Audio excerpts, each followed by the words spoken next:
Thank you so much. All right, so I will be discussing self-care as we have, I said earlier on. And if I could just have the next slide so that I can just start off by defining what self-care is. All right. I think the first thing, just in terms of unpacking self care, is that it is an activity that one does deliberately. And I think the operative word being deliberate. So we have to be intentional in terms of self care.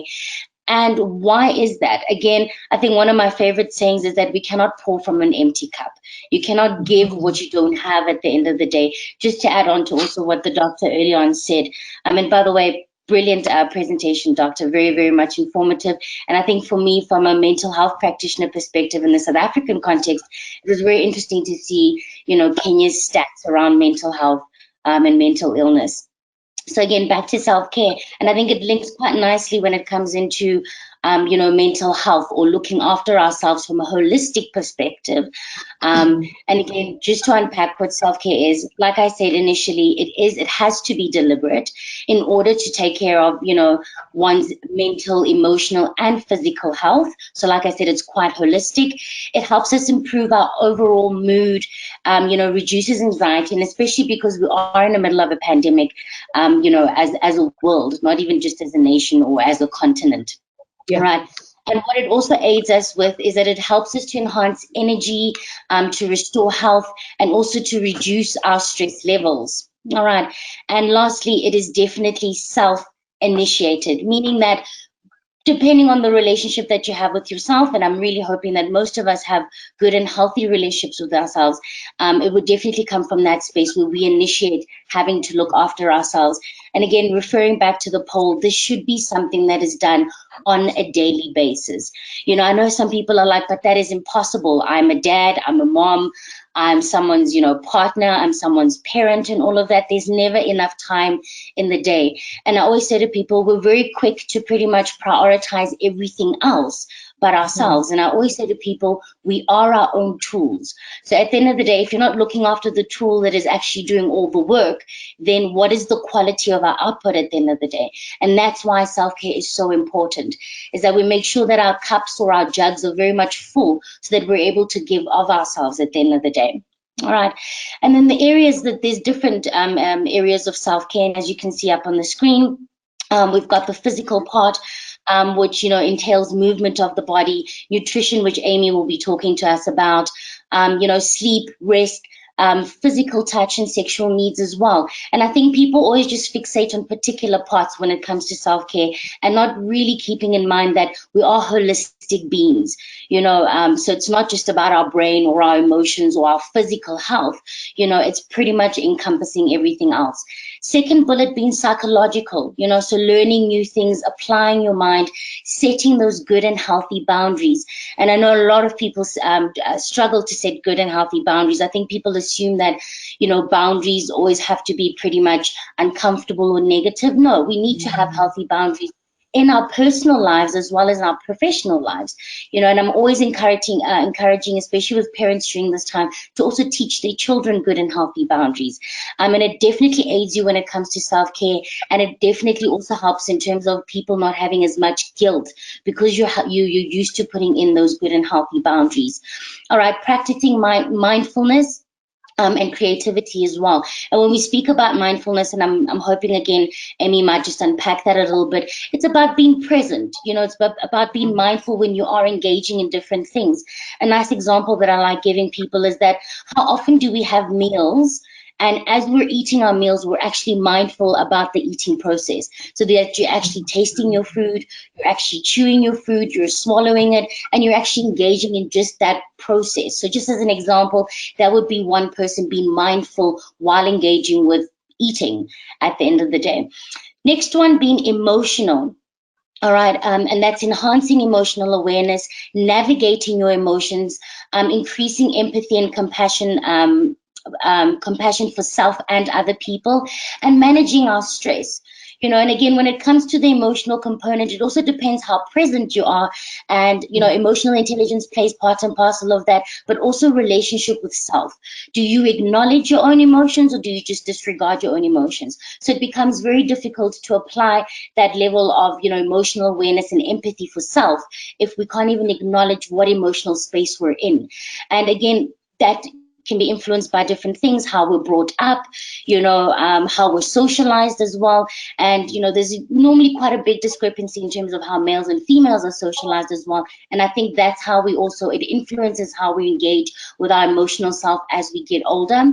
But it's very much important to be able to acknowledge and connect with ourselves from an emotional perspective. Social being, supportive groups and networks of relationships you can rely and depend on. So again, with the social component, it is that sense of community, it's that sense of support, which is very much important, not only because we are in the middle of a pandemic, but generally it's always good to know, where your support structure pretty much lies. Financial, being responsible with your finances, having a conscious and honest relationship with money, very much important, because again, that also sets a precedent in terms of self-care. People have money for everything else. Cars need to be paid, bond, maintaining and sustaining businesses. But again, how much of that do you put aside for your own pretty much investment in that regard? And I know that some people, when they are anxious or they stress, they end up spending quite frivolously at the end of the day. So just being conscious and aware around those things, that's part and parcel of our self-care. On the spiritual pillar, and again, being spiritual doesn't necessarily mean that you're religious at the end of the day. So you don't have to be religious to be spiritual at the end of the day. And those form part and parcel of our beliefs and value systems that are important to us and guide us with regards to our behavior. So how we relate to ourselves, how do we relate with people around us, our environment, so those are all part and parcel in terms of just connecting spiritually. And I think for a lot of people, the spiritual pillar plays a huge role, like I said, because it's part and parcel of self-development, connecting with self, connecting with energies, connecting with your higher power, whatever it is that best works for you in that regard. All right, and then in terms of environmental, that's organized and clutter-free space, monitoring our social media, minimizing waste. And again, with organized and cluttered-free space, look, I know some people function in organized chaos. And I'm like, look, if that works for you, that's fine. There's some people that also kind of speak of, my space is always clean, but it's a little bit cluttered. And, sometimes in psychology, we'll say that's a bit of a reflection of how you're feeling inside. So just to be aware of our environments and how organized or how clear, your space is, your energies are very, very much important to kind of be cognizant of that, because our environment also fuels and aids, our sense of well-being and looking after ourselves. Professional, so sharing your strengths, striving in your career, and just, discovering your niche. And I think that's also part and parcel of self-care, because at the end of the day, if you're doing what you love, it never feels like you're working a day in your life. And I can personally relate to that, because I love what I do, because I'm very much passionate in terms of what I do.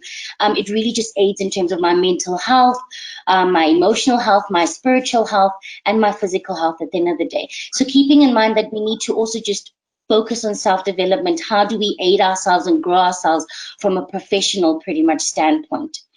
And just moving on to my next slide, in terms of strategies, certain things that we can put in place to help us self-care. Very, very much important. And please just take a mental note in that regard. Number one being establishing a routine for yourself. Look, and when we speak about routine, we're not necessarily saying that it has to be militant and it has to be super rigid. I always say chop and change until you find what works for you with regards to routine. But again, we are creatures of habit as human beings. So putting in those good and healthy routines is always very, very much beneficial when it comes to us.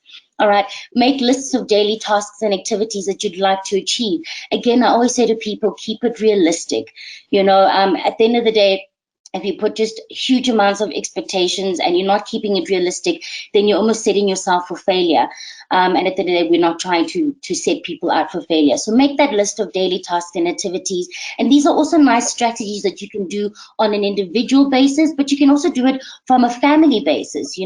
Try and put these things in place when it comes to your children, your partners, and then at least it just creates that sense of self-care from, again, a family perspective and an individual perspective. And it makes it much easier for you to put those things in place when it comes to self-care, when everyone else is also self-caring during that time.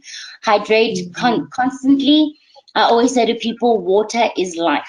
All right, so make sure that you hydrate. It's very much important for the body. Set physical and emotional boundaries and stick to them.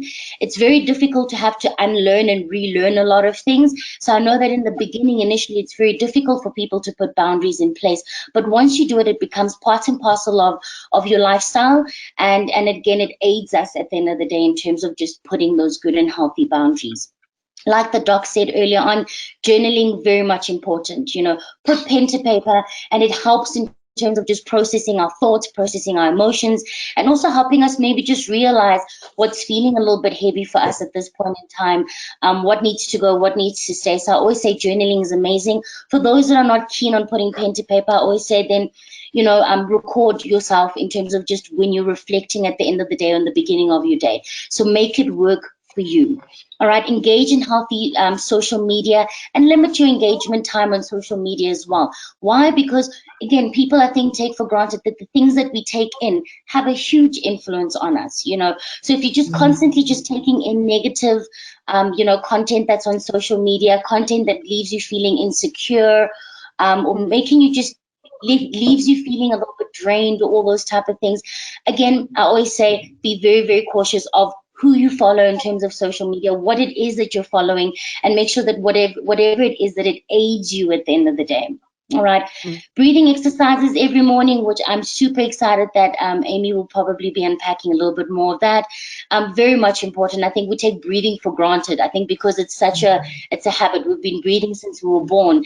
We don't really realize how much we can get from that. But again, I won't unpack on that too much. As well as the next point as well, movement and stretching your body on a daily basis. Again, these are a lot of the holistic things that we can put in place, and I won't elaborate too much on that because I think Amy will definitely be touching on that. Next one being focusing on what is in your control and letting go of the rest. I always say in life there's two types of problem. There's a type 1 problem, which is your problem, and there's a type 2 problem, which is someone else's problem.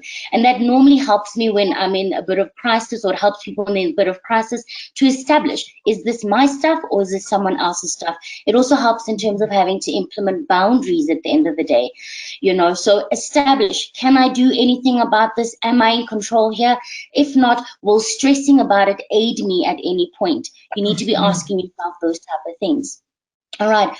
Positive self-talk. So our internal dialogue plays such a pivotal role in terms of just how we engage with ourselves, how we engage with other people, how we look after ourselves at the end of the day. So we all speak to ourselves. I always say to people that it's a bit of a problem if you're having a conference in your head, then maybe you need to just, pick up the phone and give someone a call, a professional a call. But we all speak to ourselves. I think being aware of whether that is positive self-talk or negative self-talk is very important, because some people are not consciously aware that the internal dialogue is very negative, and that has a ripple effect in terms of our behavior and how we engage with work, with our families, with our friends. So again, look, we have tough days, and that's normal. We're all human. But again, when you are doing, great stuff and you've, accomplished, even if it's a small milestone, give yourself that positive affirmation, congratulate yourself when you've done, even if it's the most smallest of things at the end of the day. Positive self-talk is very much important. Next one being check up on and reach out to loved ones. I know it's difficult sometimes when we are in a bit of a funk, to kind of be vulnerable and open up to people, but find that 1 or 2 people that you can open up to, and that you can reach out to, especially if you're not in a good space. All right, take up a new hobby, explore all those different hidden talents that you may have, things that you've always wanted to try out. I always say to people, at least try it out once. At the end of the day, you'd be surprised what you can be, what you are capable of doing. All right.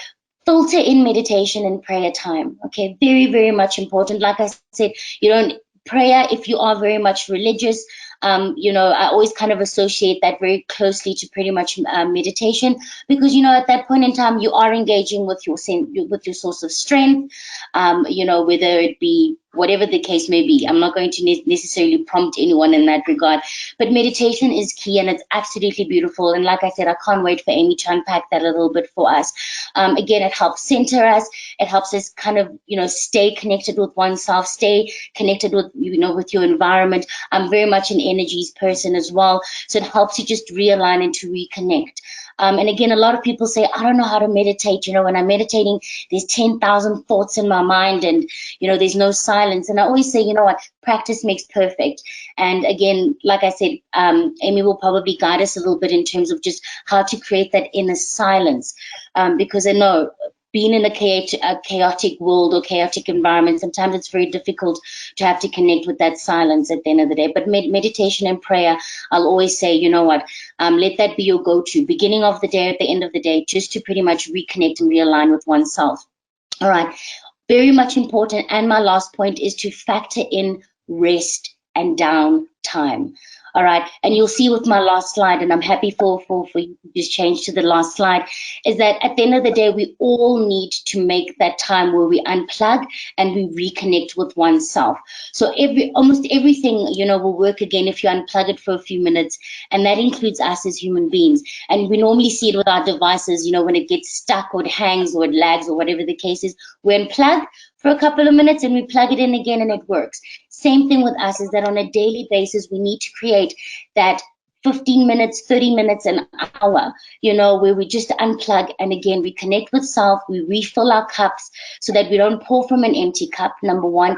And number two, the analogy that I love using is that there's a saucer and a teacup. All right, make sure that that cup is full to a point where it's overflowing. What's on the saucer is what you give everyone else, and what is in that cup is for you. All right, and I think that's where I'm going to wrap it up. Thank you so much. Thank you, Vutmila. That was just so insightful, and I believe we've learned so much. The question I do have is, what kind of best self-care practices can we do with family? Because in this time we are quarantined with our family members. So can you just give us a few tips on that?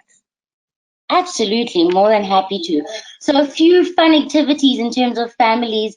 And look, I personally do it with my family when I am with them. So my parents, my nieces and nephews, is family yoga time. All right, even with the little toddlers, it is so much fun for them, So again, just some nice yoga stretches. Find something that'll be fun and exciting and accessible for everyone. My parents are quite elderly, so I try and just make sure that it's accommodating of everyone. So that's the first one. Second one would definitely be downtime as a family. Where again, there's always that downtime time.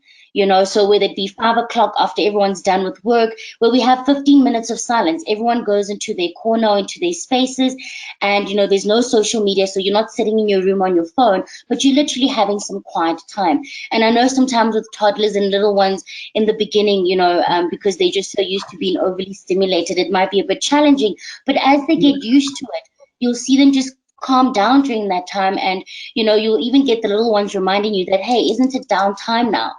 So putting those type of things in place. And lastly, I think family time. So whether it's around the dinner table when you're having dinner, but let's sit and engage and debrief on the day.